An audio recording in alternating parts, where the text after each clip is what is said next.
14-day notice. June 1st, they can start.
All right, let's call the monthly WPA meeting order, June 16th, 2026, 7 p.m. straight up.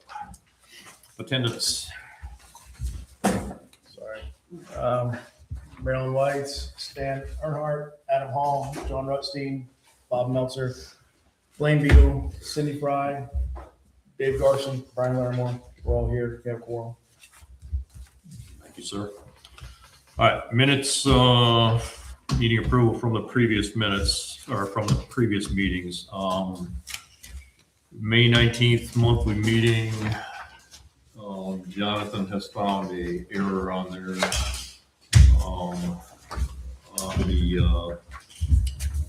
We had gave motion to set June 1st, 2026 as the start of the 14-day notice for Mr. Ricketts document inspection, and that has rolled to the 23rd, correct, Liz? Yes. It has rolled to the 23rd, so we should correct that. He's going to start the 23rd, Liz? Yes. We should note what we voted on. Yeah. It was the 14th, right? We said the first or 14-day 14th. notice. It'd be done the 15th Okay. of June. Would have been done the 15th of June. So that would be correct then. If we voted for June 1st, that's what occurred. That was the business that happened. June 1st was the start of the 14-day notice. Yeah. So there's no error here. So there's no error. Well, it didn't happen. Well, we said Yeah, I know. today to start the notice. All right, so motion to approve the May 19th monthly minutes, show of hands. Motion carries. May 27th special meeting minutes. And Rob, you all got those today. Motion, show of hands, motion to approve those minutes. And that motion carries for the May 27th special meeting. President's report.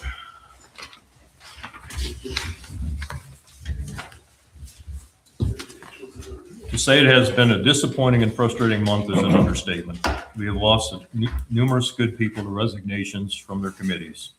We have lost 4 different community liaison chairs from that committee in the span of less than a month. All were board members sitting up here as is required by policy.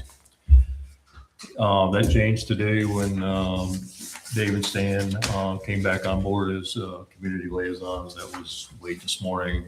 And of course, I had this report done a couple days ago. So Dave and Stan are both back on board as community liaisons. With summer and vacations upon us, some things may take a bit longer to respond to, but we'll try to do the best with the volunteer hours we all give. Thank you to all the contributed articles to the RAG. That's our first RAG for the year. The new policy, there's 2 a year. And thank you to Sharon for getting it all put together and sent out. Thanks to Landscaping Communication Event Committee for leaving our flags out and adding weekly to their decorations in preparation for the 4th of July holiday celebration. Anybody that rides around, I see stuff going up every day in a different spot, and I ride around a lot. So please plan to attend the Wedgefield 4th of July celebration. I'm sure there will be more about that tonight in the committee report. Our different committee meetings are numerous, and I try my best to keep up on them and attend as many as I can, get on my busy schedule. As always, I look forward to the committee reports tonight as they keep us abreast of what is going on in the community. We are seeing that the number of volunteer hours and office hours needed to effectively keep everything moving are ever increasing. Homes are being purchased, sold, upgraded. The number of ARC applications continues to increase. The number of phone calls and visitors to the office has risen. We'll collectively continue our best to serve the people in Wedgefield. Thank you. Vice President's report. No report this week. Wayne has none. Secretary's report. Per policy, the WPA has secured a location for our November 21st, 2026 annual members meeting. I am happy to announce that we will again be using the Winyah Auditorium for this year's meeting. As the year progresses, we will have more updates coinciding with required milestones as we get closer to the meeting date. Thank you. Treasurer's report. Pretty quiet month. We only had one debit against the contracts, and that was for Spectrum. So we're now down to $890,201, which is nice. I handed out last night at our special, well, whatever you want to call that meeting, the Russell's report. I made an error in May. It should, instead of 8646.29 in May, it should be 8949.29 for South Atlantic Arc. So the balance now would be 1,185,150 at the bottom. And with the 100,000 that I discussed with the board, and Russell makes note of it in his report, then we'd have sitting 1,285,150. I got through Russell's report. You have to understand, he's doing it on a accrual basis, and we're doing it on a cash monthly. So there can be some variances, which I've noticed. Nothing crazy. That's it. That's all I have. Thank you, sir. Committee reports. Start with legal. Liz? Thank you.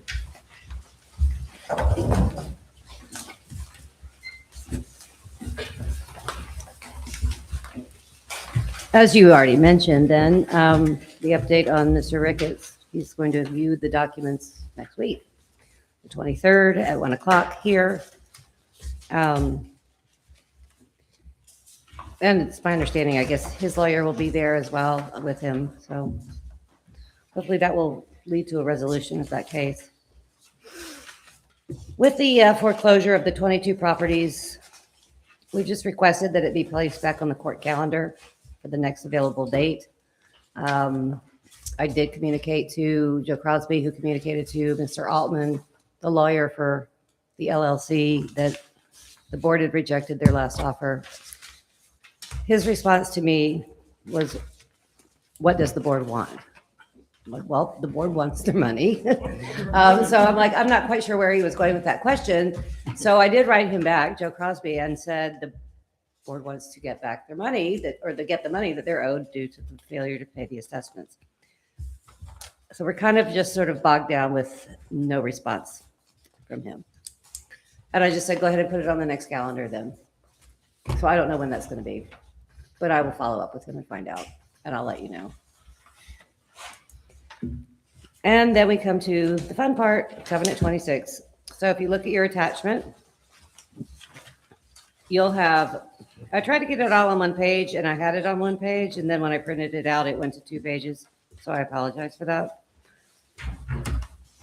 At the very top of the page is the way it's written now. Underneath that is the proposed 2025 change.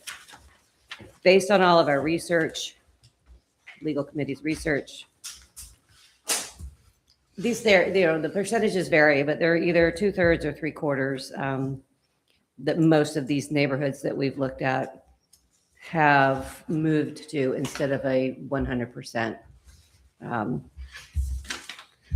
So there's 3 different potential options, including last year's proposed 2025. There's 4 options, but basically you either have a 2/3 or 3/4 of the members approving voting, and then you have also the option of saying of members in good standing, followed by the 2/3 or 3/4. The thing about members in good standing is, and this is just my personal opinion, in the sense that, I mean, I can't say it's a legal opinion because I'm not the lawyer for the board. So it's the opinion of the legal committee that asking or requiring that people who vote on covenants and changes to covenants be in good standing is different than a bylaw change, where you are requiring that they be a member in good standing. So there's 2 different memberships, basically. You live in the neighborhood, and by virtue of purchasing a home, you acquire a deed to that home. You therefore are a resident of the neighborhood, and as such, you're bound by the covenants. Now, one of the covenants is that you are to join the WPA. And you do that by paying your dues. And if you don't pay your dues, then you're not in good standing. But I don't think that you can require people to be in good standing with respect to a business that's run to manage the association in order to be able to vote on the covenants. Does that make sense?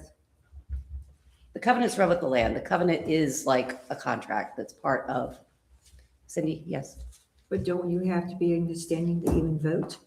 You have to be in good standing to vote on bylaw changes. But to vote, period, for a candidate, you have to be in good You have to be in good run. standing to vote You for have to be in good candidates. standing to vote for a candidate. Yep. So, That's for the business.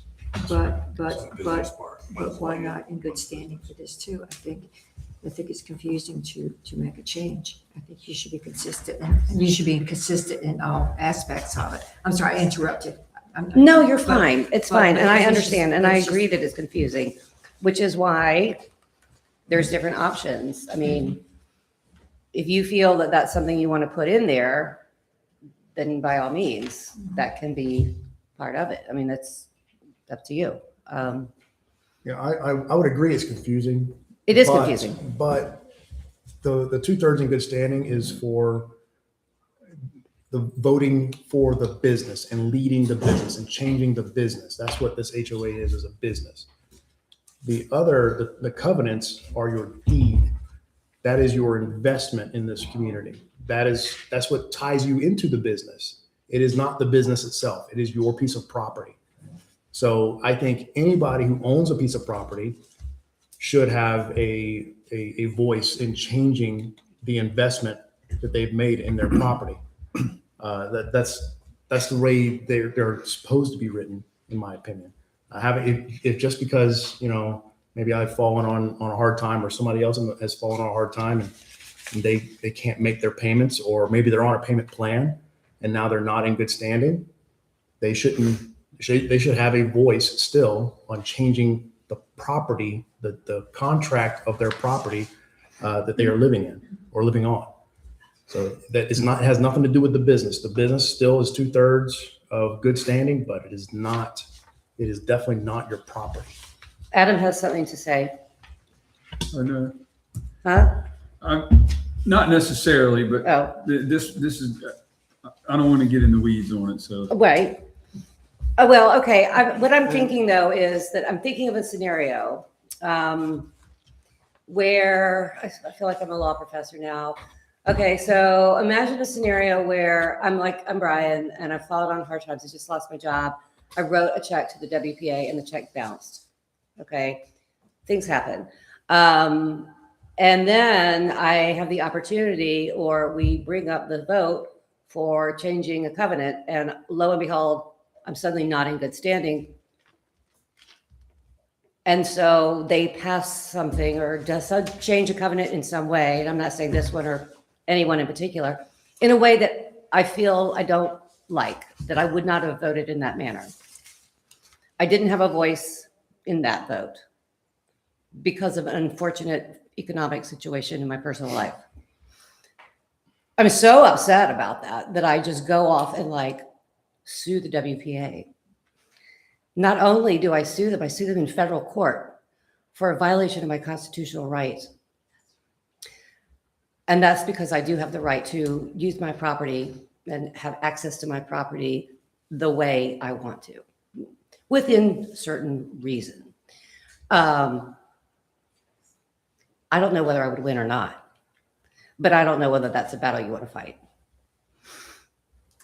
Yes, sir. Does the inclusion of in good standing or not in standing cause any delay in getting the attorney to move forward with the case? That's a wonderful question. I'm glad you asked that. If you'll look to the next page, at the very end of the next page, I've sort of said what happens next as a question that you might be asking yourselves and say, okay, what do we do once we figure out what the language is supposed to be? I think if you wanted to, obviously, if you go with the proposal from 2025, there's no need for a town hall meeting. We go straight to Joe Crosby. We say, take this thing to court. We're ready to go.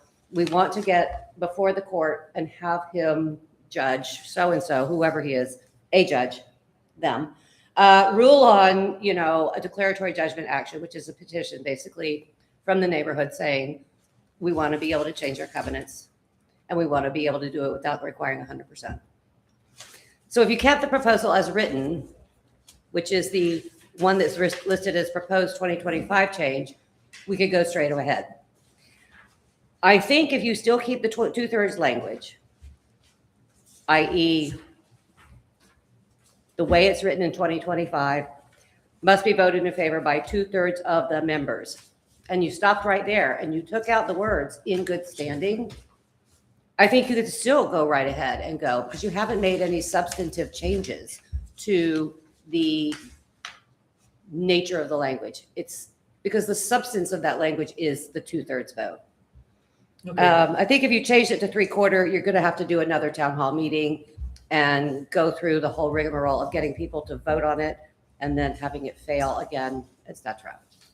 Does that answer your question? Yeah, well, accepting your argument on the 2/3 in being in good standing, then it would make sense to do the proposed change number 1. Right. Blaine?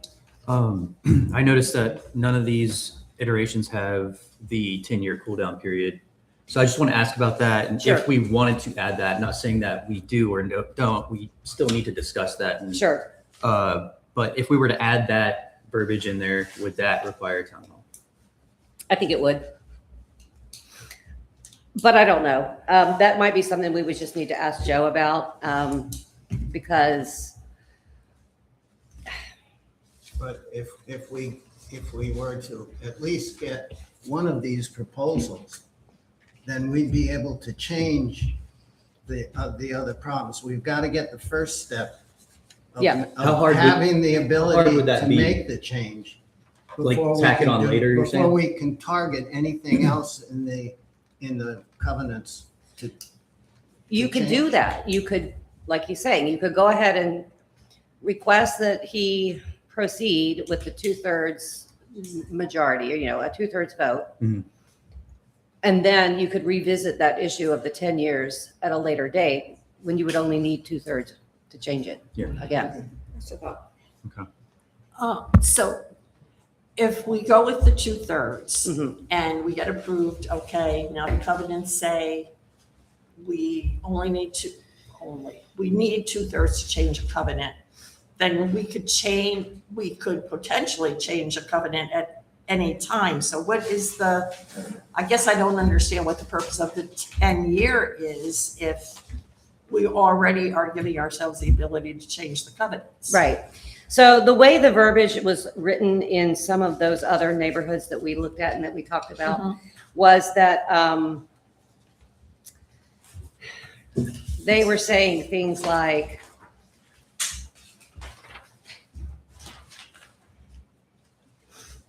it'll have a duration of X number of years, and every 10 years we'll automatically extend it unless it's amended.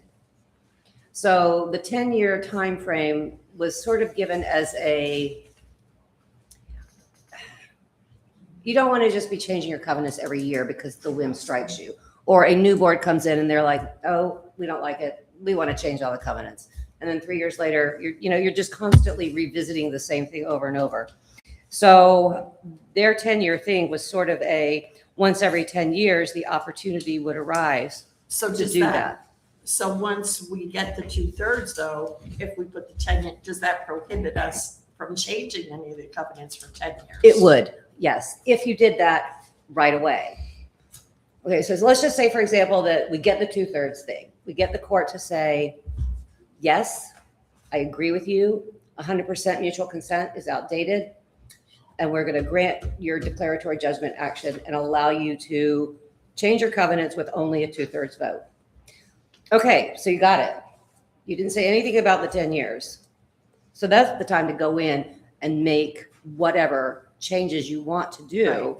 For example, the thing about the trailers and allowing people to park not just a boat trailer in their driveway, but a secondary vehicle trailer. Like people use them to get lumber from the store or whatever they do with it. I don't know. But those are the things that, you can change if you wanted to do that. So you could go ahead and sort of clean up all the covenants at that point. Right, but if we did it with the 10-year, we couldn't do that. Correct. If you threw the 10-year language in the beginning, then you would be limiting yourself. To just changing it to the 2/3. Correct. Which kind Does that of, make sense? Yeah, I don't know if we're understanding her question though. I think she says, if we just make the 10-year change, does that mean we can make any other changes? And yes, we can at that time. Correct. So when we submit the 10-year rule change, we can submit other changes to the covenants at that time. Yeah. And then there will be a 10-year cool down period. And that's just so that you shouldn't be changing covenants on a whim and all the time. This is to make covenant changing hard. It should be difficult to do, but it shouldn't be impossible. Right. So that's the whole point of the 10 years. Doesn't need to be 10 years, be 7 years. I don't care. Could be 5. We can talk about that and decide it, but I think that's. Yeah, an but important once you thing. put that in there, let's just say, for example, you get your 2/3 this year, and then you go through and you clean up the covenants and you say, here's how I would like to rewrite, covenant number, whatever, 9. Here's how I think we should rewrite covenant number 3. Here's where we could add the 10-year thing, and so on and so forth. Then you try to make those changes and add the 10 years. yes, so my Or the question- 5 years, So I'm my sorry. question is though, if we today say, all right, we want to go to Joe Crosby with the 2/3, and the board says we want to add the 10 years, that then immediately prohibits us from changing any of the other. I think so, yes. I do Covenants. believe that would change. So would we would want to not add the 10 years. not add the Correct. 10 years initially. Correct. We could add it later. Correct. I would like to also mention, 2/3 is not easy to get. We just It went is through not. an No. exercise. 384 votes versus 192. You think we're gonna get 384 votes? Do you really think so? I think that's the limitation right there. You won't get 384. Well, I mean, that's the thing, though. Right. There's going to have to be something in writing. Yeah. Right now, the way it's written with the words mutual consent and no percentages, and at the time that this was written in the 1970s, the law interprets it as 100%. Yeah. That's why. So Jonathan, you're saying that if it's 2/3 of all of the lots, Yeah. it's pretty much And impossible. you're gonna have to do it. So in Blaine's, so the 10-year rule to me is almost Irrelevant. The 384 kills it. That's your rule. That's your, And that's the argument for having it in good standing. well, Well, that's true, too. the problem is if I'm not, as Liz has pointed out, I think the property is preeminent. You own land, I get it. You could be not in good standing for Spectrum and or the assessments, but so what? I own the land. You You can't can't restrict my rights. restrict me my rights. Correct. You cannot, well, But that's for. I'm saying that's courts for will the take legal a committee to very figure out. dim view Yeah. of any restriction. I think so. You know, municipalities do have the ability to get utility easements on your property.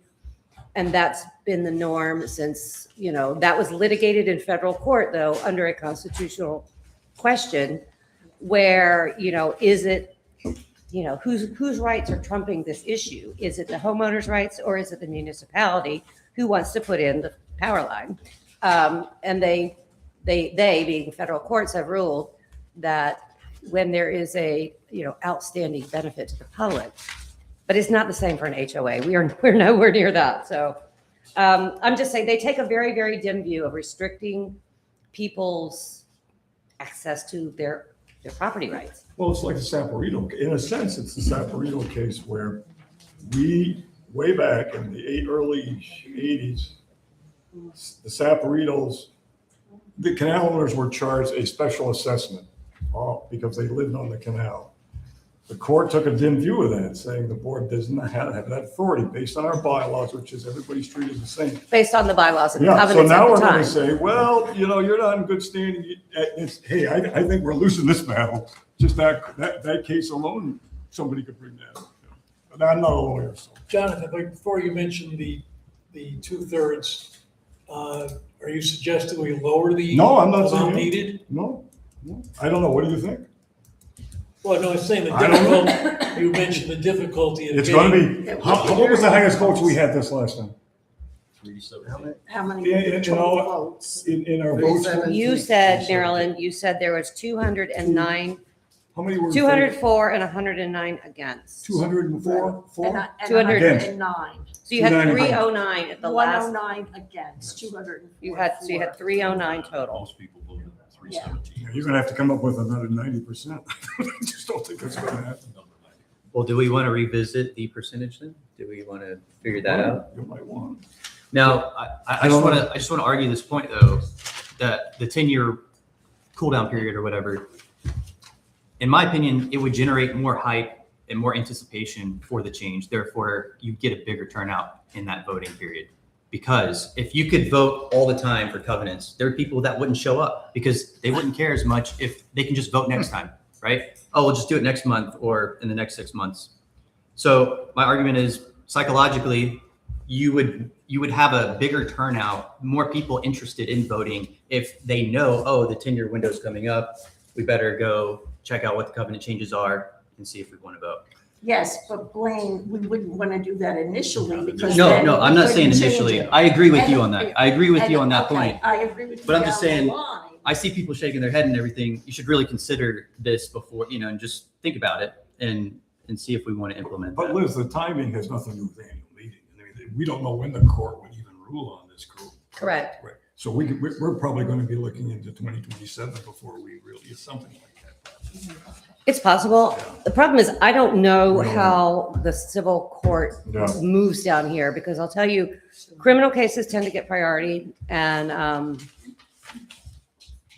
I'm not saying Georgetown's a hotbed of crime or anything like that, but I don't know if they have civil calendars every month or if they only have them every other month. I don't know. I don't even know how many Superior Court judges there are, or Circuit Court judges there are in this circuit. You So. just But look at then the- it would be to our advantage to try and move this forward as Correct. quickly Of as course. Yeah, of possible. course. Absolutely. Well, can we all agree that members of good standing, we can eliminate those two proposed changes, number 3 and the proposed 2025 change? And I think we can eliminate anything that says 3/4 in it, because if we're not gonna get 2/3, we sure the heck ain't gonna get 3/4. Right. So we can eliminate that.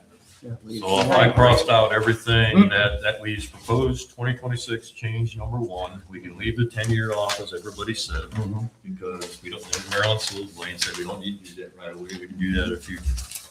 So to me, the only viable option I see right now is proposed 2026 change number 1.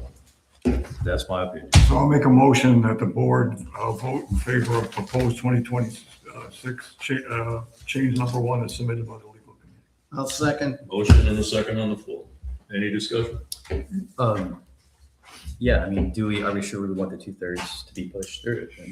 I don't think we should do it because now we're gonna need 2/3 vote to change it again. So we need to think about this. So no, I'm not gonna, I vote no. So- It should be hard to get 2/3, you say 2/3 is harder. It shouldn't be hard. Yes, it should be. To change the covenant, I don't think. it should be. Well, let me just say one thing about that. I think that when you really are trying to change a real covenant, and I don't mean like, not that 26 is not a real covenant, but when you're trying to change a covenant that has more of an impact on the way people live their daily lives, they're more likely to show up. You know, if you say, okay, we want to change the covenant about, having a woodshed in your backyard. And we want to I'm just using that as an example. We want to make it so that you can have a woodshed, but that it has to comply with X, Y, and Z. That's something that people can kind of sink their teeth into, and they can say, well, I can relate to that. I mean, I personally don't want a woodshed, but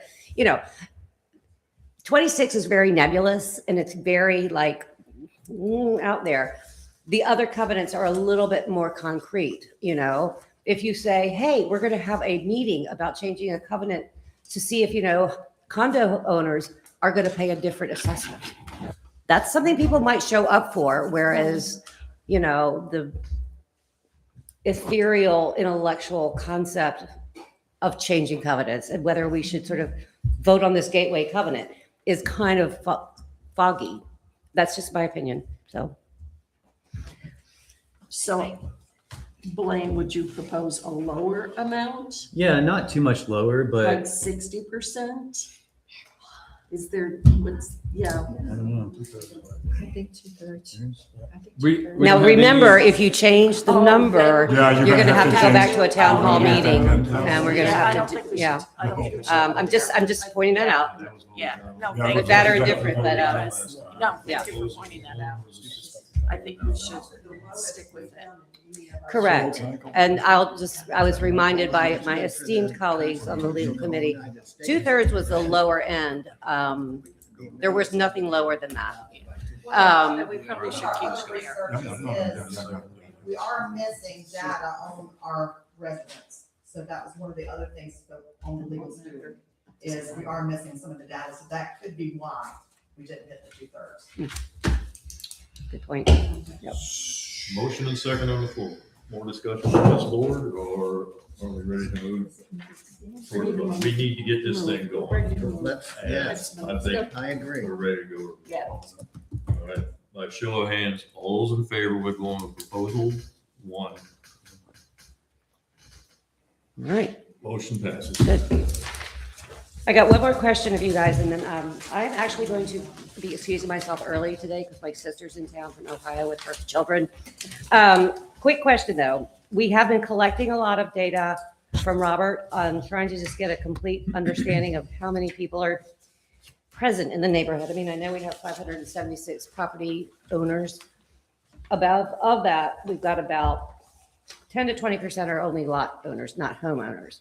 And of those 10 to 20% lot owners, 5 to 10% of those are owned by LLCs or developers that we need a contact person on. Now, I don't want to put any undue burden on Robert, but we need a way to sort of dig into that information.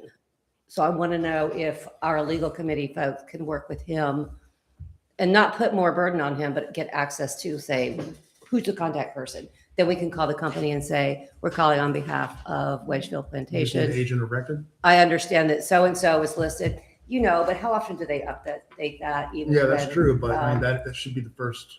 It should line, be. Go Yeah. straight to the secretary Anyway, of state. I just want to see if we can keep digging with that without putting a lot more burden on him to do the work for us. We'd appreciate it because I think that's a little lax right now. We don't know who's out here totally and who rents. I mean, we need owners, of course, but We should know who lives we here. should know. We know, yeah. We need to know. Yep, I Keep think us so. updated in whatever way you guys can get. Okay. Email, All right, phone just, we number, don't want to addresses, names. make proper, I mean, I know he has a full plate, so. And, I don't want to step on anybody's toes by Yeah, just going. don't bury him, work with him, get his schedule.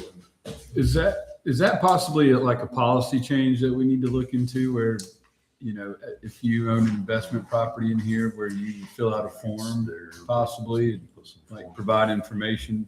Yeah, I think so. I mean, they technically should be paying dues. Right. So technically, they're supposed to join the WPA and pay dues when they buy the lot. If they're paying dues, We should Have have some that. We should have kind of something on information, them. right. Right. That's how So, That's how we did That's the how- annual yeah. mailing. right. Okay, well, we'll just keep plugging away on that list. I'm sorry. I Yes. have a question. Mr. Ricketts, Yes, sir.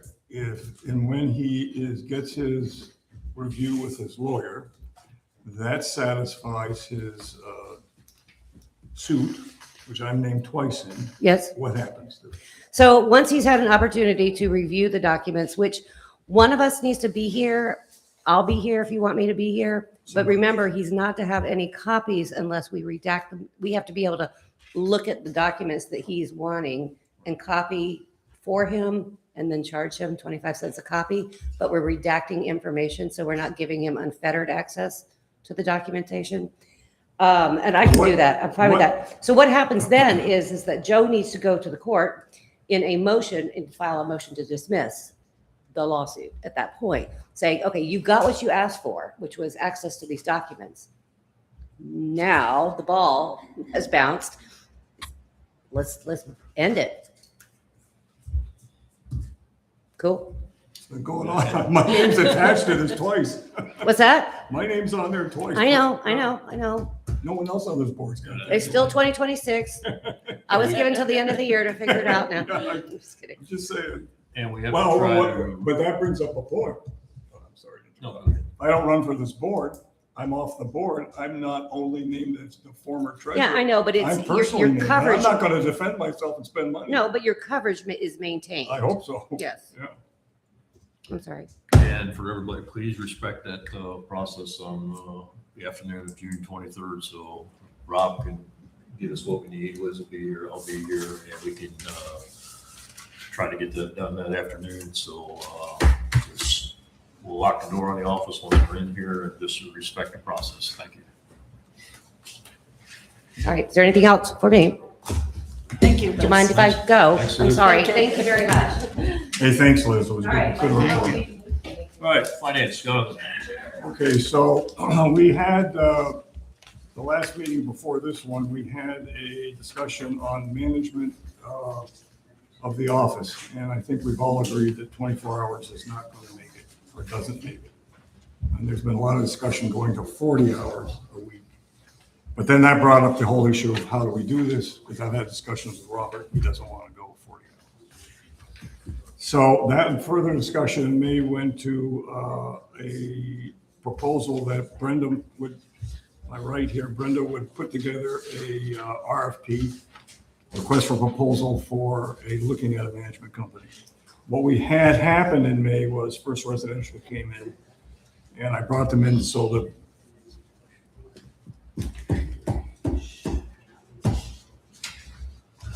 you can take my place if you want. So I had them come in so that the committee could understand what a management company could do. From that, then Brenda was tasked to put the RFP together. She did. We had a further discussion Dave brought in another proposal. We all looked at that one, so we have two actually, but they'll have to go through the process of the request for proposal. Brenda was given 2 weeks from this last Tuesday to put together the formal RFP. We had a full discussion of what should be in there. And then I said I would put together a proposed 2027 budget, which I've already done, and I discussed briefly last night. But we have a lot more to do with that, with the 5-year plan and some other issues with the reserve funds. So in less than 2 weeks now, we're going to meet as a committee and we're going to go through the process and send out an RFP. We already have 2 companies we've worked with, and then we at least get 2 more. We'll have 4. We make a presentation to the board, and the board can then make some decision on how it wants to handle that, the finances of that management. We had a lot of discussion on modeling and the budget for 2027. I think everything is on hold right now until we meet again in another week. But I did inform the board of a couple things. I went through the budget as if I was going to present it through the finance committee. So the board's got some issues it has to deal with. I increased the amount of the office to 40 hours, set aside the FICA and SSI that would go with that, and then increased, and we have a discussion tonight for Russell Bach as part of my presentation. He's giving us a flat fee retainer, which is a much better deal, but I put that money in the budget. When you sugar this all down and look at the operating expenses, it's not too bad, because we're pulling out 45,000 that went to my colleague's left for his study on drainage and some other expenses. However, if you look at the reserve funds, we have an issue, because we have a policy issue of whether we're going to fund, and we had a big discussion at the finance committee about the canals moving forward. And the discussion was, do we fund them going into 27 as an increment going forward, or do we hold off? And I didn't agree. I was going to hold off. I was outvoted. So the idea is, if we propose a budget to the board, there's going to be some money in for the canals. But when you bring that all in, roads, drainage, canals, the building, landscaping, all those other things being looked at, then we're about $90,000 short in this budget. And we're going to have to make some hard and fast decisions. I think the finance committee has talked about the fact that we've kicked the can down the road. It has nothing to do with the canals. It has to do with not taking care of our responsibilities with our major projects, our capital expenses. The operating budget is really, we're fine. In fact, I think when I looked at it, even adding these things in, we spend a little less. But the big thing are all these other things. And when so I allocated, to not knowing, I just did some placeholders. I allocated 200 for roads next year, took it out of reserves, 50,000 for drainage. And I said, those are really the only things we're going to spend on. And even if you bring that revenue into the operating budget, we're still going to be looking at a shortfall. And the board's got some hard and fast decisions to make. So that's where we are. But I don't want people to feel that there's going to be some magic increase. We have a lot of work to do in the next 2 weeks to a month on the budget. And in case anybody's looked at the calendar, it's now June 16th. Okay, so what does that mean? August 1st, any bylaw changes or anybody running for office has to submit. And the finance committee has got to bring out a budget to the board at least in August for discussion, because in September it has to adopt the budget and send it out for the annual report. So there's a lot of work in a very, very short period of time. You have included Russell Bach he talked about this when we hired him as our accountant. His first thinking was that for a period of time, and it showed, he would charge us based upon his hourly rate. Now he's saying he will go to a flat fee. He didn't put a time deadline on it, but starting next month it would go to $1,200, which is a pretty reasonable rate. And I would say we agreed to go only to December on it, because if the finance committee of whatever we do in terms of the management package, if we decide, that would probably most likely be part of it. And we want to only go as far as December. So my motion is to retain Russell Bach LLC until December 31st at a rate of $1,200 a month, starting July 1st. Motion on the floor is to retain Russell at $1,200 a month through the end of this calendar year. Is there a second?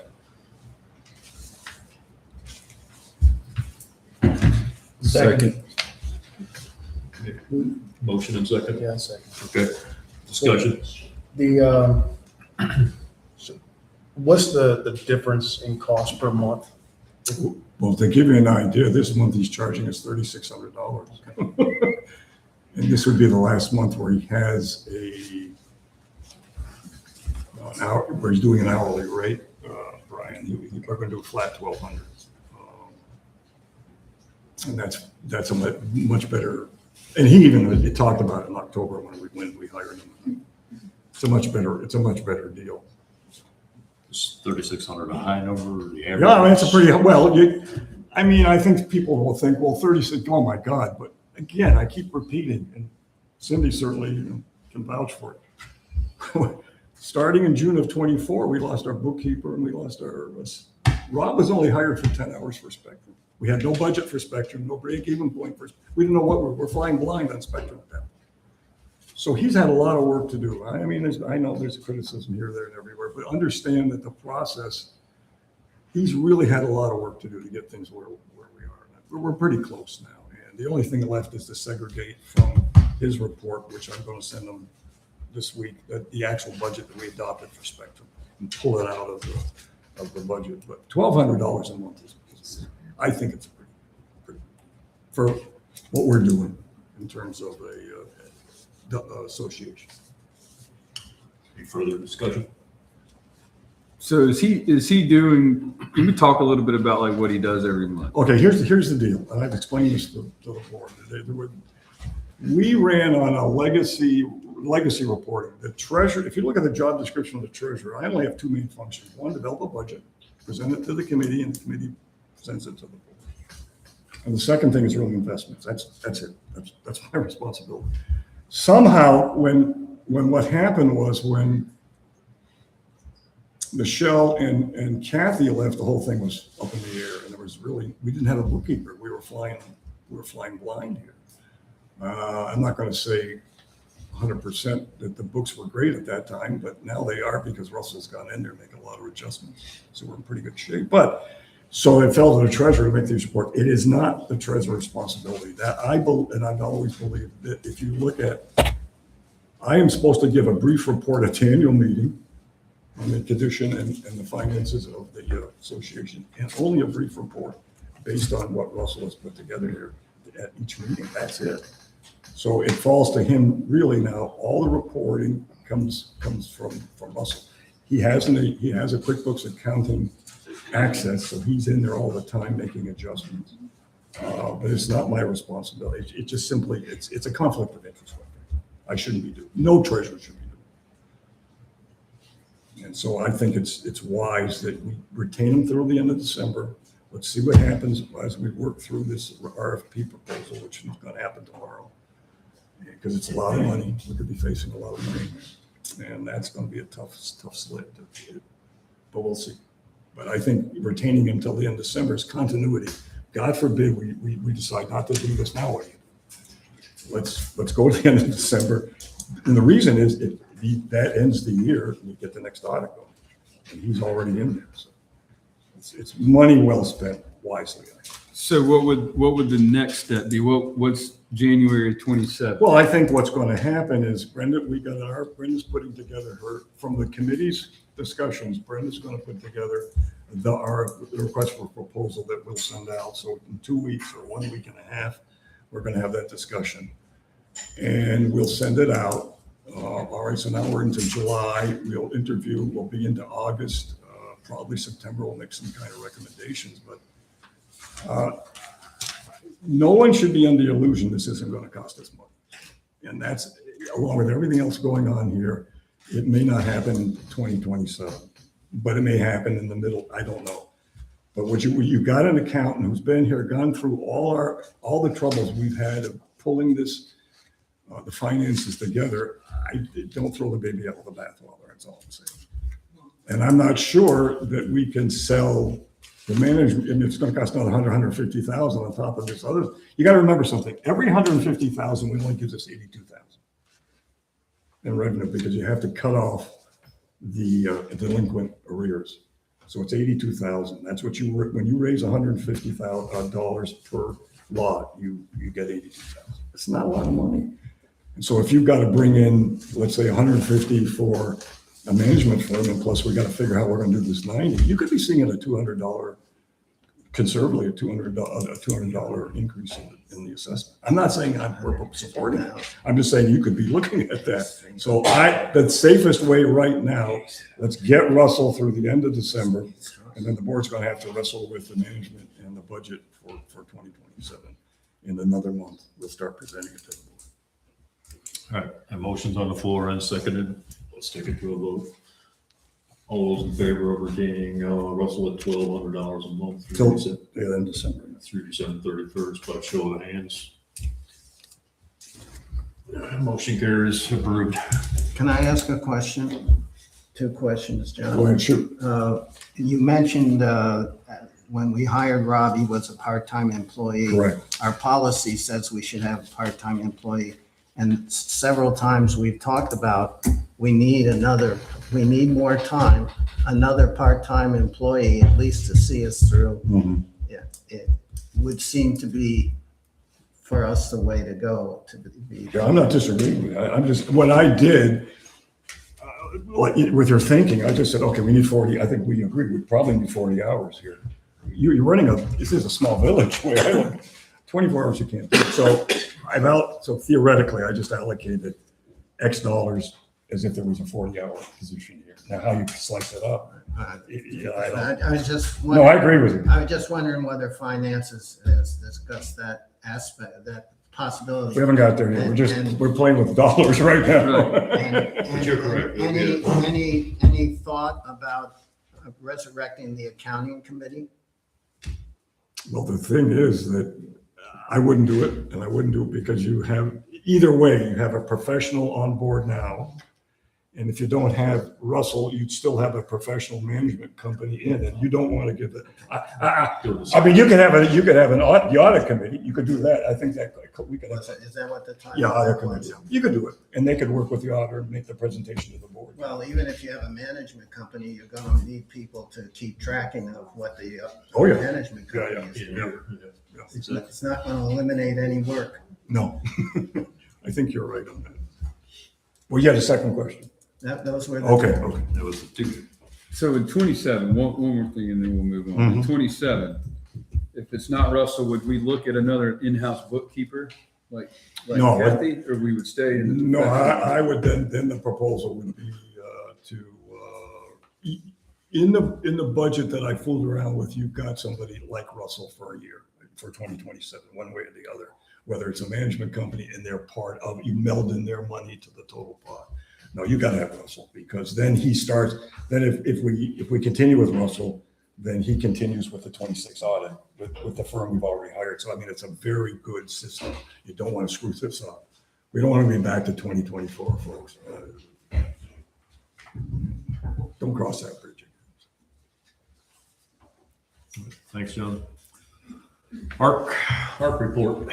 Well, you have an ARC report. I've been vilified online. I don't know what else to say. It's unfortunate. Look, and I'll just leave it at that. I don't want to. We'll meet again as a committee. There's an issue. I think one of the issues, just briefly, there seems to be a misunderstanding. And let me just, as the ARC chair, and as looking at risk management, which Brenda is great at that. If I hire somebody to come in and do painting of the house, our house, and they bring in their crew and they bring in their trailer and whatever, and they don't cover the WPA for as an additional insured on their liability policy, because this is a debate that seems to be going on. And they then turn around and they hit a child on a bike. Let's play that out. What do you think is going to happen for us? So look, folks, there's no debate here. I mean, your contractor comes in, we ask for a COI, which is a certificate of insurance, naming us as an additional insurer. It costs no money whatsoever. But it protects us from a real high risk management perspective that we're covered under their policy. If we weren't and something were to happen, what do you think our insurance rates would be? Let alone we'd have to hire I don't know if our insurance company would even cover us for a lawyer.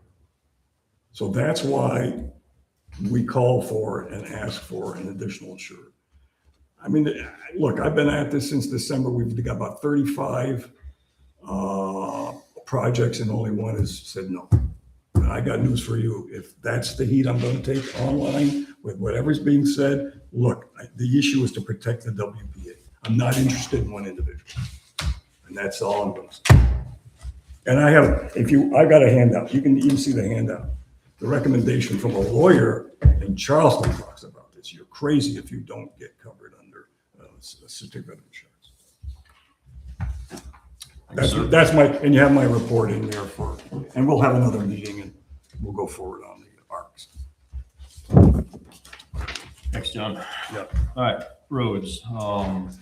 First and foremost, let's keep Ralph in our prayers as he's home healing now. And looking forward to recovery. What happened? He just Had a heart issue, he's got a stent. No kidding. When did it happen? He just had heart, he went to the hospital Friday and came home today. Oh my God. Oh, He's good. okay, good. so keep him in your prayers, please. Yep. I talked with him today. So I'll read his report.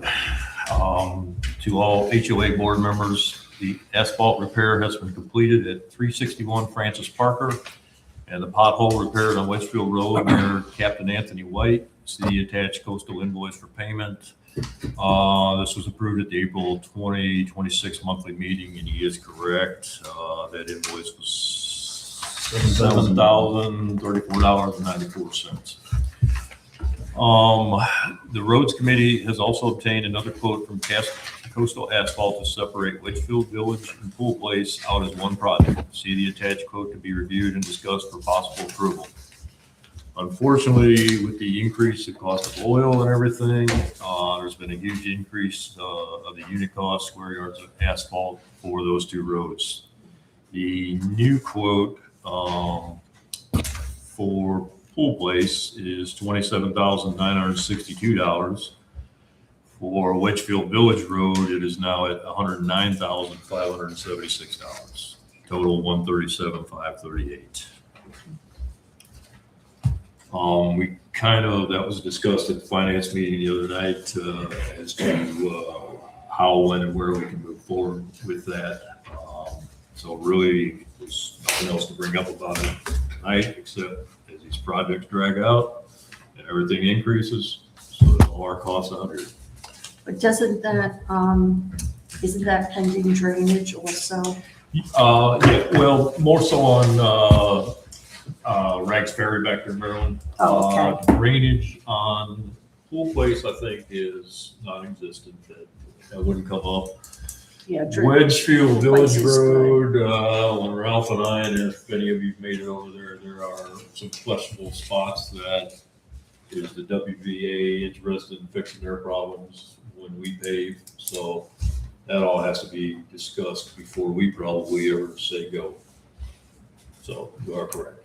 Any thought about falling oil prices? Any thought of that? Yeah, that's what you're thinking. I hope you're right, Stan. That's my thought. That's my thought. Do we have that first quote we can go back to? I bet Ralph's probably got it. Ralph probably, well, Brian, you looked at it. I think there was another one. There was. He It had was it here, he had combined, an it was estimate. combined as one, 307. There's over, yeah. It was 307,000, which this was not pulled out. Well, they might break it out because they break That it was out with here. Rags Ferry included, so. Or Wedgefield, yeah, Rags Ferry included on it.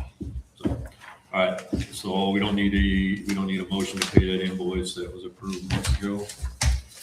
All right, we are on Welcome Committee. Cindy. So So we welcomed 3 new families to Wedgefield during the month of May, and we spent $184.38 in welcoming gifts. Respectfully submitted, Cindy Fry for welcoming. And just an update, Cindy and I have been talking, and in the ARC, we're trying to update what's in that packet. Some more information gets presented up front to our residents as they move in, and so we're working on that packet. We are, it's that packet that we give out is always changing, and when I go up to the visitor center, I try to find some neat little things about Georgetown to put in, so it's not changing, and as things change in Wedgefield, we update those packets accordingly, so it's always changing. Forward progress. Compliance, Cindy? Yes, so we have 3 lots on John Green that needs mowing. Notices will go out on Thursday, and that's it.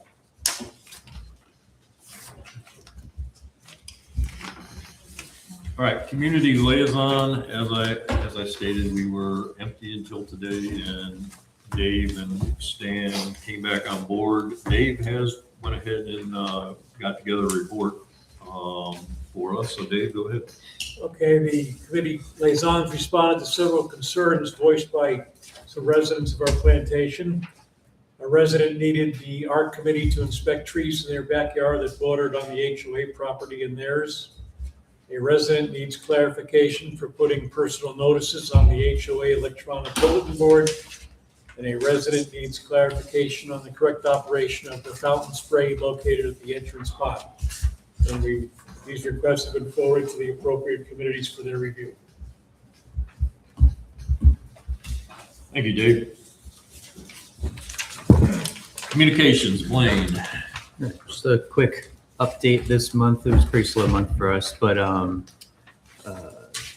basically just want to promote the next event, which is our July 4th event. We've been working hard on it behind the scenes, and it's going to be a really fun one. Unfortunately, I cannot be there that weekend. However, I hope everyone comes out that can make it. And another thank you to our committee members and any volunteers that helped put flags out for Memorial Day and everything. I appreciate that. So that's it for now. All right, thanks, Blaine. Condos, Inga. My report is the same as last month. Nothing has changed. Okay. During March 26, 2026 meeting between the WPA and the WPA boards, the WPA agreed that the roads of Wedgefield Village Road and Blue Place are disrepair. Any play already taken.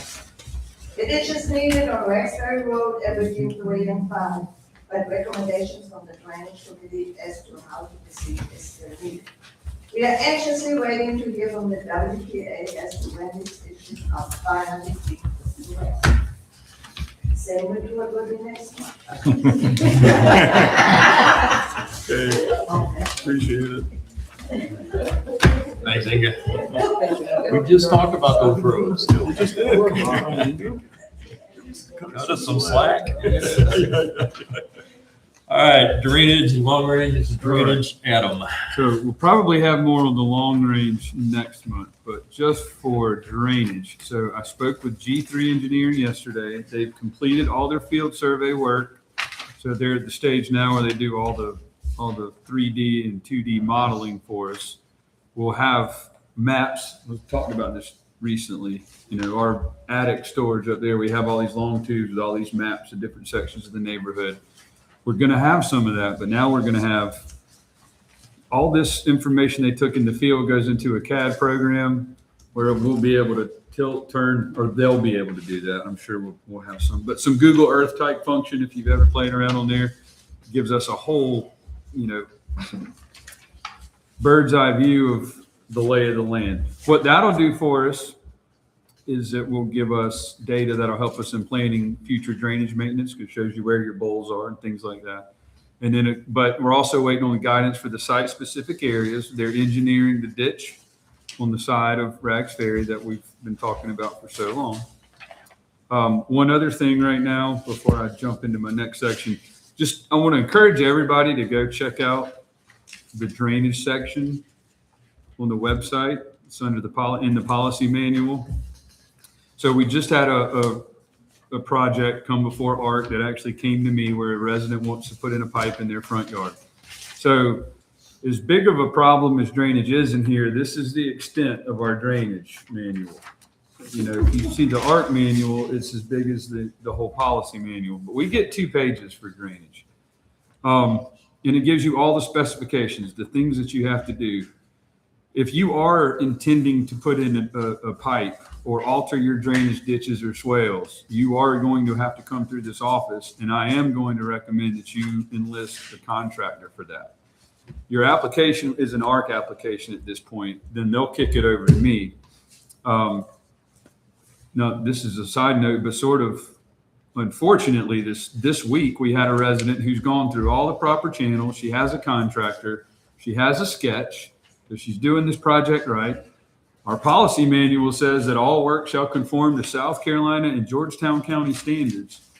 I asked her, I said, before you start, if you'll just take this sketch and your plan in and have stormwater look at it and initial it and just say that it meets the county standards. And they refused to do so because they said that we're on our own out here. So this is the second time I've gotten that response from that office. So be glad we have engineers looking on this, but we can't, it can't be the Wild West. Just like you would have to go with a contractor to build your house out here, we're going to require that you have somebody with some experience and license and insurance to do a project like this, because it's not only going to affect the appearance of your front yard, but it's going to affect the drainage that we're desperately trying to get fixed. And your neighbors, exactly. So, but I just, again, the quick reminder here, refresh yourself. If you have any questions, you can call the office. I'm happy to help you out with that.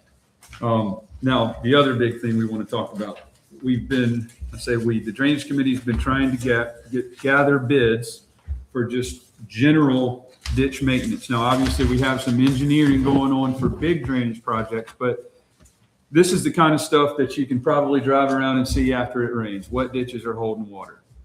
And we started on the sort of the arterial roads, because a lot of that, especially on Wedgefield Road in the back section of Rags Ferry, that Wedgefield Road captures a lot of that water, even from down Francis Parker, but that's where its ultimate destination, that's the highway that gets it out to where it's going to go. And so we've all seen these sections that after it rains where water's coming over the road in front of your house is a terrible section. That's being engineered. And then we have, other sections where, after it rains, you drive down the road and you see if there's water that stands in the ditches. So a lot of this is what I'll call the low hanging fruit, the simple projects that we wanted to take care of. Now, from a 5-year planning perspective, we said probably $25,000 a year going into just general ditch maintenance. The bylaws say that it's always up to the homeowner to make sure those culverts and ditches are maintained. But after a certain point, it's not really feasible for homeowners to do this. And then really, when you're trying to reestablish a ditch, it's not a good idea, because then you get into the problems where you don't do it right, your neighbor does do it right, and you don't have any flow. So I've had 2 groups come out here. I've actually had 3, but I never got a bid from the third one. So probably not the guy we're going to go with. 2 groups have come out here. I'm going to present this sort of in a blind way. Everybody has a copy of one. The second one, I'm explaining why I didn't share this with you, because it doesn't need a sheet of paper. You can write this down.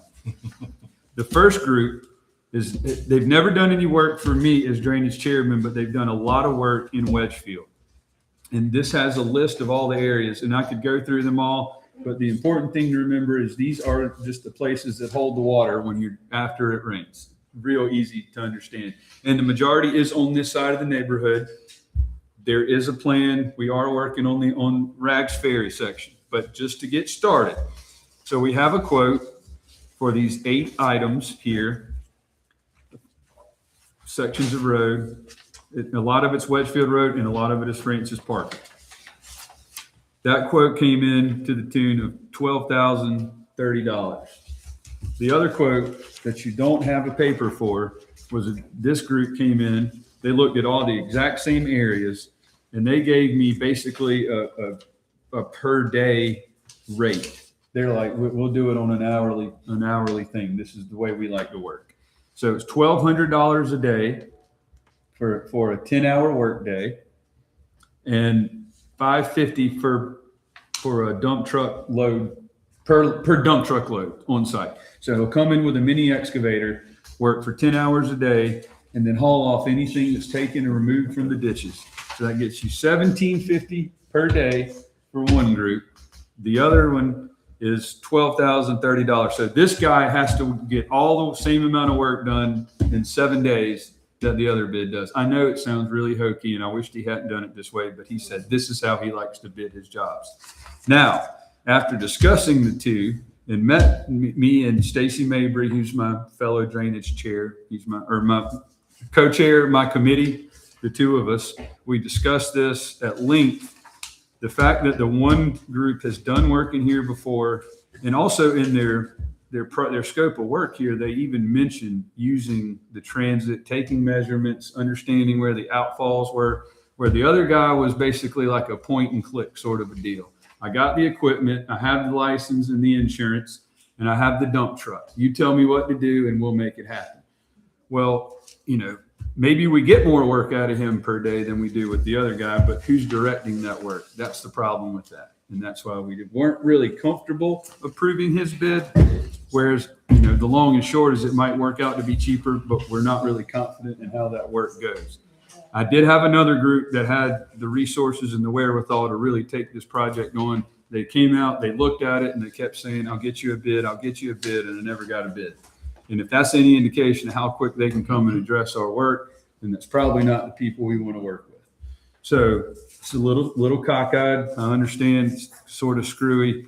And if you need more information, I'm happy to get it for you. But this is sort of where we're looking. And the bigger explanation here is that number falls right in line with where we were going to be on a yearly maintenance schedule. So if we spend $12,000 on one side of the neighborhood, we still have $13,000 to spend on the other side.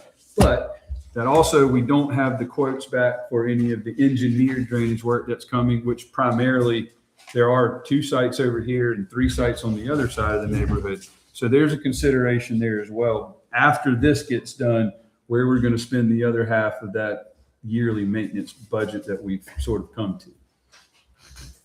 All right, so you're recommending the 12,000? Our recommendation is the 12,000. That's in my opinion, probably a better contractor, more experience, and he's done reputable work in Wedgefield. And I'm happy to disclose who they are, but I just thought I kind of like the way it was done before when the landscaping committee, the blind bid process was fair. But if it makes any difference who the contractor is, we can certainly discuss that. I move that we accept the drainage committee recommendation for this ditch work. Motion on the floor to accept The contract A for $12,000. $12,030. Is there a second? There's a second. And basically because the other bid is impossible to calculate properly, let's go with a firm figure of a reputable company. Any further discussion? Yes. Okay. Just a couple of questions. I don't have a problem with the motion at all. The quote that we have before us, that is going to be hauled offsite, like to the landfill, or is it going to be, they're going to dumping over by the water? That's a great question. I think it was understood that it was going to have to be taken somewhere else, but that's a great question. Okay. And if we need to answer that before we No. accept that bid. I think you can just you can talk to the contractor about that. Okay. The other one is a little even harder to answer, I think, but this pertains from the 5-year committee.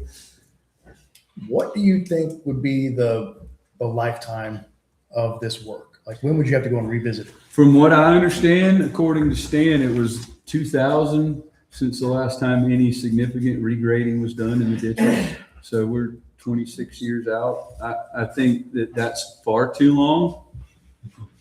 I think if we, right now we're just trying to get some of this stuff back to a baseline. Right. That's really all this is baseline. Like, let's make sure the culverts are not halfway full of grass inside. And pitched correctly. And another thing I've thought about too, like there are a lot of, everybody's proud of their yards, and we're going to come through here. We're going to, we got to be delicate about this. So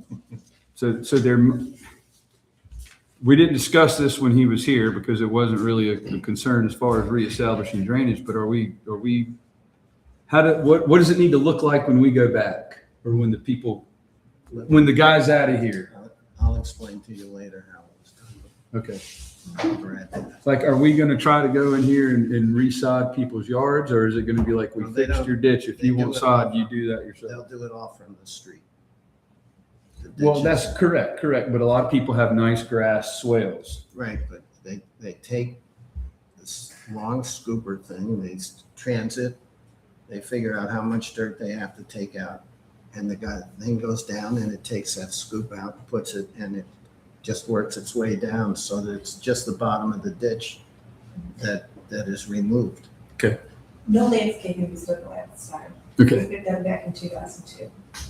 No, and they did not do anything, so it was fine. Okay. Would you say about 15 years, 10, 15 years? Well, I don't know. I haven't looked Yeah, into that. yeah, I said it's gonna be hard to answer. It's a great question. Yes. But I think, possibly what you do after this is every 5 years, maybe we analyze it. We have somebody come in if we need to shoot grades. What we would probably be more effective if we were more proactive on this. So like, let's say after 5 years, we start to see accumulation in certain areas of water's not flowing. Let's say we get it right and everything's working fine, and then we start to see it get slower. Then you can address it in isolated areas that might be a couple $100. Maybe that's when we call the guy in that has the hourly rate and say, you spend a day in here and take a couple of scoops of dirt out here and there, rather than having that guy that, just come in and start moving material and we don't know how deep or how shallow something needs to be. But I think once you get back to a baseline, then you can sort of come up with an intermittent maintenance or assessment plan there. And it saves a lot more money because then you're not having to go back and reestablish your absolute zero. Yep. Thank you. Any further discussion? One So, question? so we'll get a bid sheet and scope of work, and they'll provide the COP and insurance government. Insurance and Naming the Wedgefield Plantation Association and as an additional shirt on their line. removal. We're the employer. So we don't need to be additionally insured. Yeah, because they're doing the work for us. They're a contractor. Yeah. Yeah. So our insurance would. No, they have to cover it. Okay, They yeah, have to got cover it, it. got it. Anything else that we need to talk about from the contractor? Removal of material, insurance. It's all with. Okay. When you can start, Any Oh, other yeah. discussion? What's this?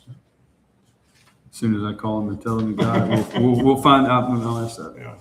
Motion and second on the floor to accept vendor A at $12,030. All in favor, signify. Show your hands. Motion carries, approved. All right, good deal. You'll be happy to know it's Brad Davis. Okay, thank you. No problem. Yeah. Well, then you have nothing to worry about. No, absolutely. Tell Brad to come see us. That's the plan. What's that? He's gonna, Tell Brad to come see us. yeah. Adam, you don't want to present your V3 invoice, or do I have to? When did we get that one? Or did I send that to You you? mailed that to me and John. That was last month's meeting, wasn't it? No. It was the beginning of the month. Nope. Okay, so this is for the field survey? Yes. Okay, 17,271.30. 16. Oh, 16, 771. 771.30. I had 500 retained. Oh, yeah, retainer, that's right. they haven't asked, but that's, Well, we can approve it we based paid upon them an to- ask. Hey, I would say table that. Sent June 3rd, due upon receipt. That was my understanding was that we paid the retainer and then we were going to Hold it. hold it. They really should take the retainer off the whole thing. Yeah. We paid 17.9. We paid, what was the Yeah, total? 17,271. They took retainer. This is the retainer balance. That's right, we paid 6, that's right. Yeah, we paid 6. Subtracted. You're Let me right. get clarification on that because I was under a different That's good. impression, but Save money. I'm sure from the engineer to accounts receivable, there's things that get lost in translation, but I was pretty sure that after we pay the retainer, we wouldn't have to pay. Until we use all the retainer. Yeah. Yeah. You had forwarded this to us. That's why. Well, and that's probably just because when I got it, I wanted to make sure it was in somebody else's hands. It saves us 16 grand. Because the retainer six out. Well, I just had a conference call with him yesterday. And there was Well, no. let us know if you find out Look different. at your cheat sheet. All right, thanks, Adam. Water amenities, of course, Chris and Adam aren't here, but they submitted their report, and Chris had talked to me this week. Dock replacement update, construction of the new docks is still underway and is expected to be completed by late June, as previously announced. If anyone observes an obvious safety hazard on the docks, please contact the office so it can be addressed promptly. I saw the framework on them, on the two docks being built, and they look fantastic, and I can't wait to see them get put in out here. Dredging update. Brunswick dredging is expected to complete stage 3 this week. Post-dredging survey has been scheduled for Thursday, June 18th. Survey results along with the earthworks approved invoice should be available shortly thereafter. The WWPO has already submitted its 2/3 share of the payment to WPA.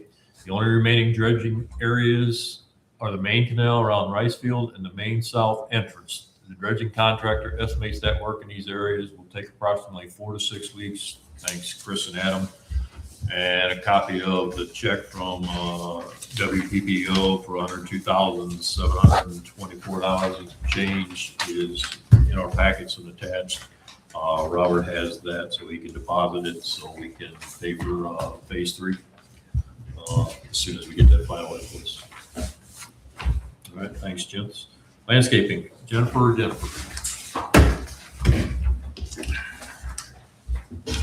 Okay.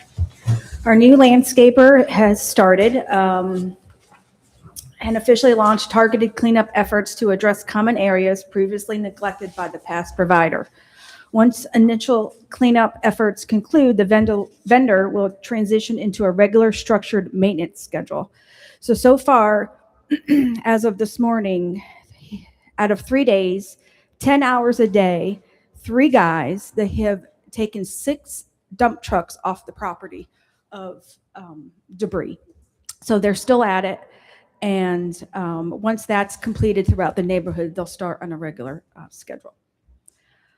Homeowner vehicle clearance request. Homeowners are urgently requested to ensure all neighborhood common spaces are cleared of parked vehicles and residential landscaping trailers to allow regular mowing operations to proceed unobstructed. Water tower lot security, a new lock has been purchased and installed for the lot near the water tower, and a key's been provided to the office. Storm damage. Committee members have successfully assessed fallen tree limbs resulting from the recent storm and are currently coordinating debris removal with the new landscaper. The boat landing grass has died over in that area. It's completely dead. So we've talked to Adam and Chris, and we think probably planting sod sometime in October would be best. So it's going to look like it is for a little bit. Irrigation, I think I'm going to let Bob take care of that one. So we'll skip to that.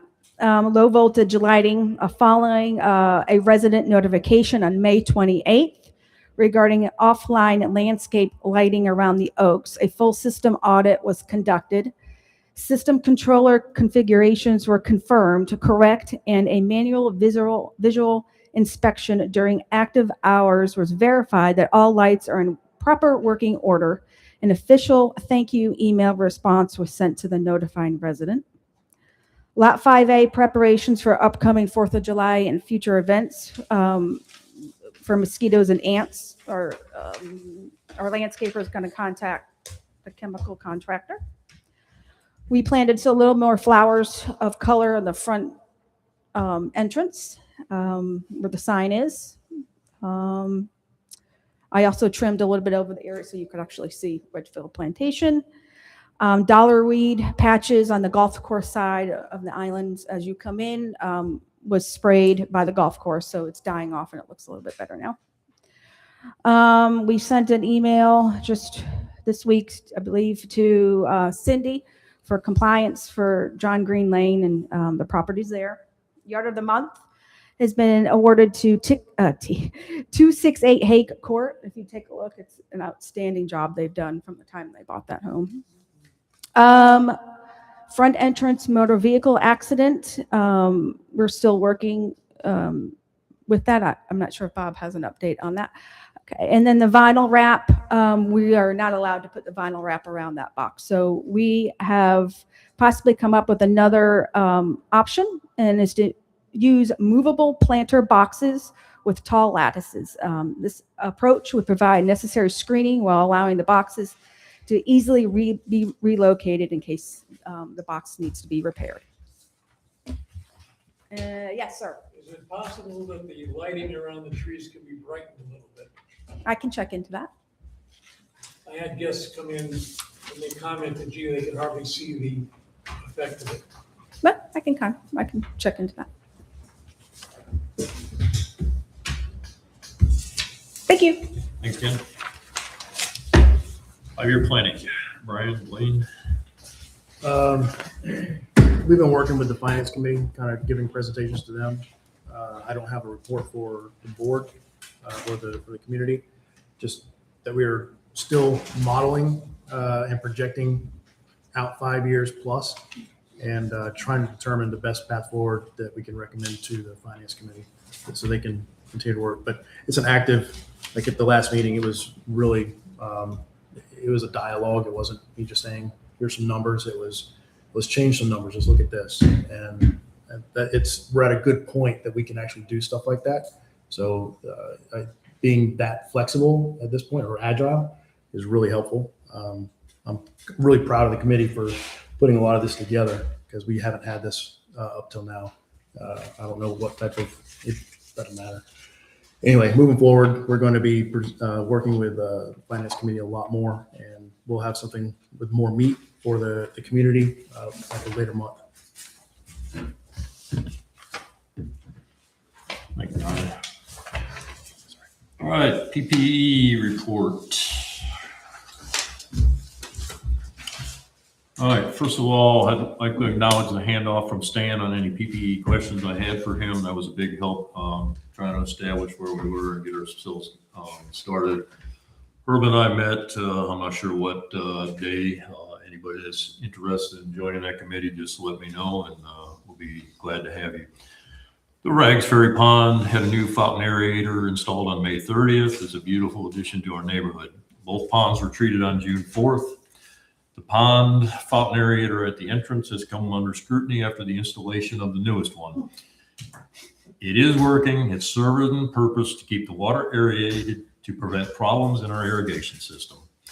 Both fountains are set to run continuously as recommended to keep them from taking on algae and becoming clogged up. This is most important at the front gate, as the pond from it services our irrigation system, which Jen said Bob and Herb are going to be taking over. And we need to do our best to keep it circulating and working.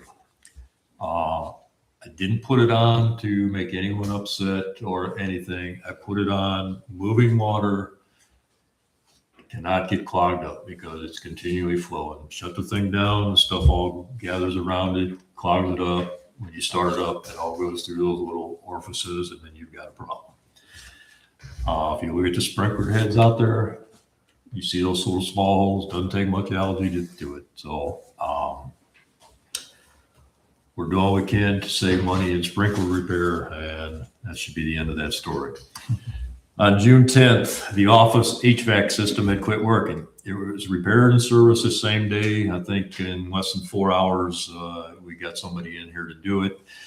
The good news was Herb and I had already contacted this company and wanted to get on a PM schedule with them.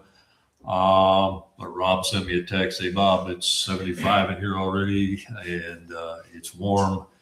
So I kindly called the company that we had already contacted and said, "Hey, instead of the PM, now I need you to get out here and repair the system." So they made it out here that afternoon. While they were here, they also serviced the system as well as got it running, and Rob was a happy camper. On May 23rd, a driver struck one of our planters when leaving Wedgefield. We now have a quote to repair the bricks at the planter heading out of Wedgefield and a weighted quote for damage done to the sprinkler system. Brick repairs from the accident are $1,100. Brick repairs for the previous damage as you come in on your left is another $400 if we want to get that done. Our insurance deductible is $500. I recommend we move forward with these brick repairs. And then the question is, also I just got the sprinkler repair was $300 for that same planner. So we're at $1,400 damage caused by the accident. Our deductible is $500. Do you want to turn that all into the insurance company as a claim since the difference is so nil? I recommend we don't, because I think our insurance will be tremendous at that because of that difference. Aren't they gonna just contact the offending driver's insurance? Stuff. The offending driver does not have insurance. The offending driver does not have a driver's license. The offending driver is driving a vehicle that belongs to somebody else in Ohio. Good Lord. And the offending driver is still driving around the neighborhood. I located the truck yesterday. So Has this been notified to a police department? he was arrested that afternoon and taken in. So yes, he was, at the police report, I had to send to SCDMV to get the full report on the guy. My recommendation, number one, is let's get these repairs done. That looks like, you know what, and we can get the other one fixed at the same time. The sprinkler has been repaired.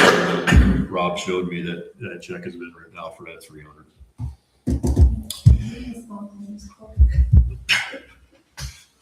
Judge Judy. So you're making a motion for $1,800 total, right? Is that what it is? 300, Rob wrote that check for the sprinkler repair, 11, 1,500, plus that 1,800. Motion to I'll spend second it. 1,800 for repairs. Motion made and second. Any discussion? All in favor, signify by raising hands. That motion carries. All right, I'd still like to see one or two volunteers to assist Herb and myself. A couple other things, the invoice to fix the air, emergency call, 4 hours with 150. Rob has that check made out. Our PMs our future service will be $100 per visit on the PMs to keep this air conditioning, filters, whatnot, cleaned up, taken care of. Is that quarterly? Or is it just when we call them? It is future service whenever we call. So I would like it no less than twice a year Yeah, absolutely. to keep them. And I think we discussed that before. So every 6 months. In that particular situation up there, we ran into it last year as well, that the phone was blown into the attic up there, and somehow the little pieces always find their way in the tip of that. Well, what Stan had done last year when they put the new float on there, that's exactly, it worked. It shut the thermostat down, it goes blank. The drain line was plugged again, except the switch shut the thermostat off, which then Robert couldn't do anything, adjust it or anything. So when they come out, they clean the drain again. And so the new switch Stan had put on last year saved the day again. So it Otherwise, the didn't ceiling would be a mess. overflow. Yeah. So, yeah, so problem solved, and now we just need to keep it that way.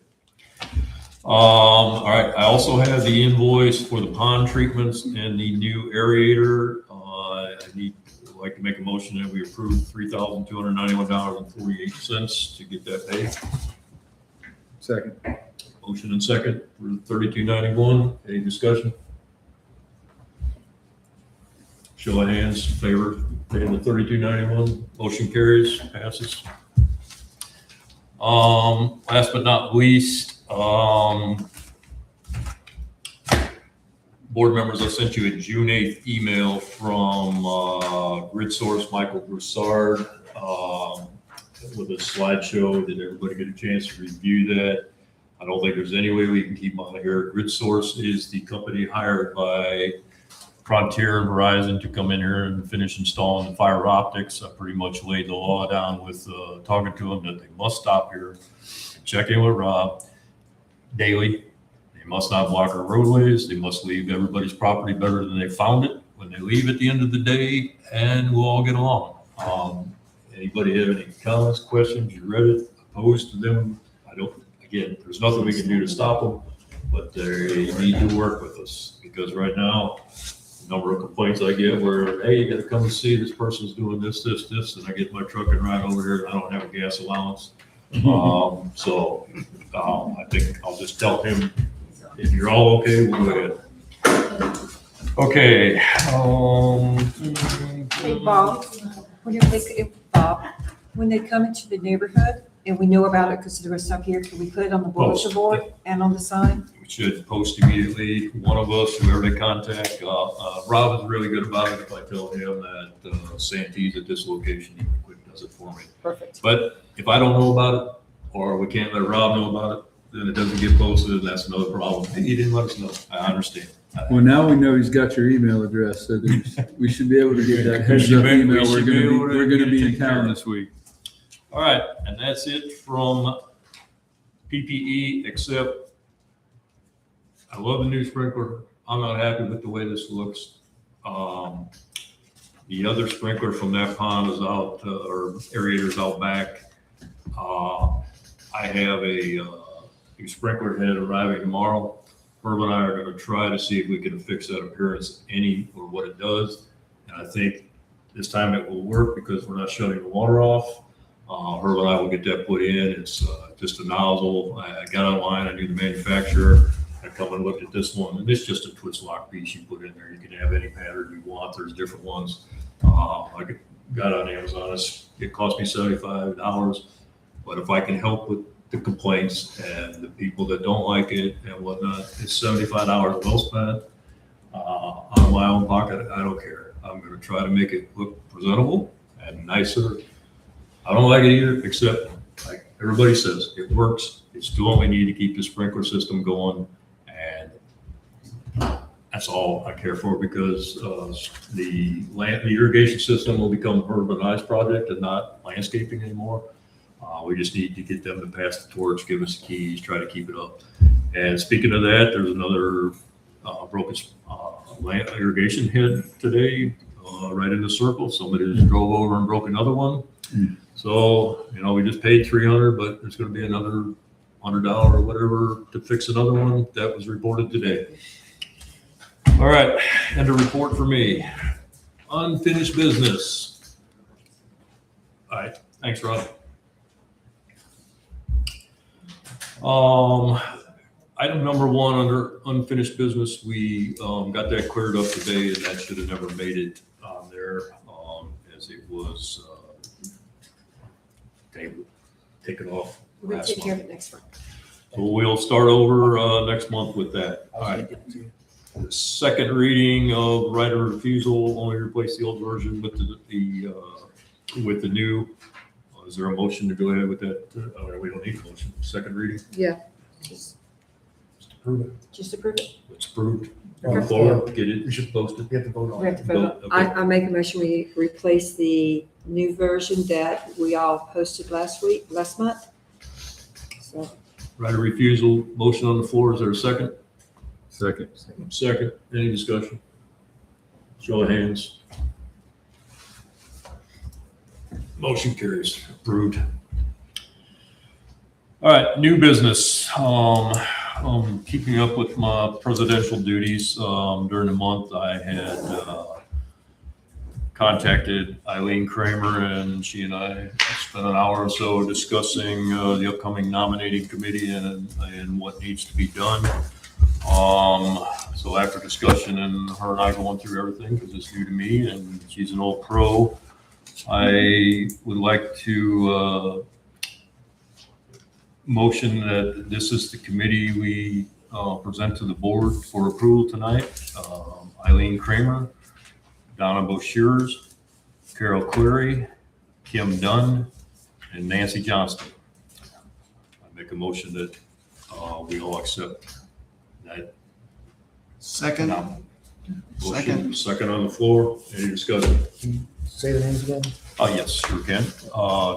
Eileen Kramer, Donna Boshiers, Carol Cleary, Kim Dunn, Nancy Johnston.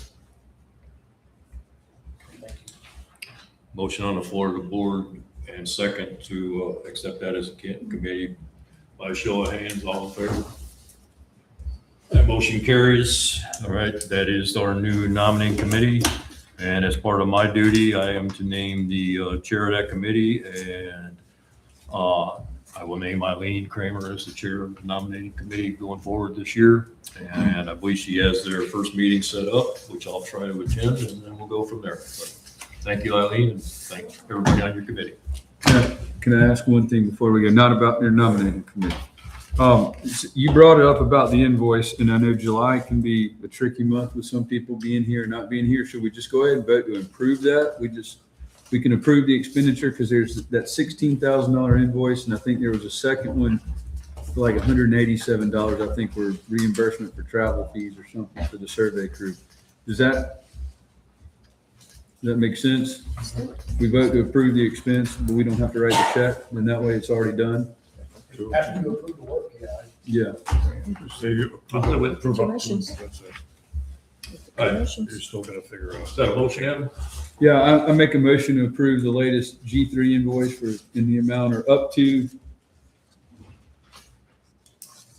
16,000. $16,771.39 as part of the field surveying that costs. now so we can write that check pending, pending completion of the. yeah, Okay. got it. Is there a second? There's a second. Any discussion? There's a second. There's 2 seconds. Any discussion? By show of hands, all those in favor? That motion carries. Thanks, Adam. All right, next WPA meeting, and yeah, Adam's right, this is vacation season. July 21st, 2026, 7 PM. Can I get a motion to adjourn the meeting? So move. Motion, second? Second. Meeting adjourned. Questions, comments? I have one, if I can have a question. Questions, comments? Yes. And that's with Adam. Adam, you were saying that it's someone department declined any kind of approval there because we are on our own. Correct. Well, I got an invoice for $1,600 for stormwater that we have to pay for Wedgefield Village Road. All of our property tax bills has a line item for stormwater fee. Exactly. So how come that all of a sudden we are on our own? That doesn't make any sense. Then why we shouldn't be paying them? I agree. And then if you look at some of the grates and manhole covers, they're property of Georgetown County. So it was pretty interesting. I'm not done with that one yet either, but the point I brought up by that was it's even more important that we have contractors that are helping residents do some of these projects, Absolutely. because we don't have anybody backing us up here. And it shouldn't be up to me to tell you that you're building something the right way. You don't want me building anything for you, I promise. So, but I know that there's another drainage project sort of in the pipeline on somebody's lot, and this issue's gonna come up again. And I'm just gonna be the deference is like, you have to bring in a contractor that has drainage or stormwater experience or license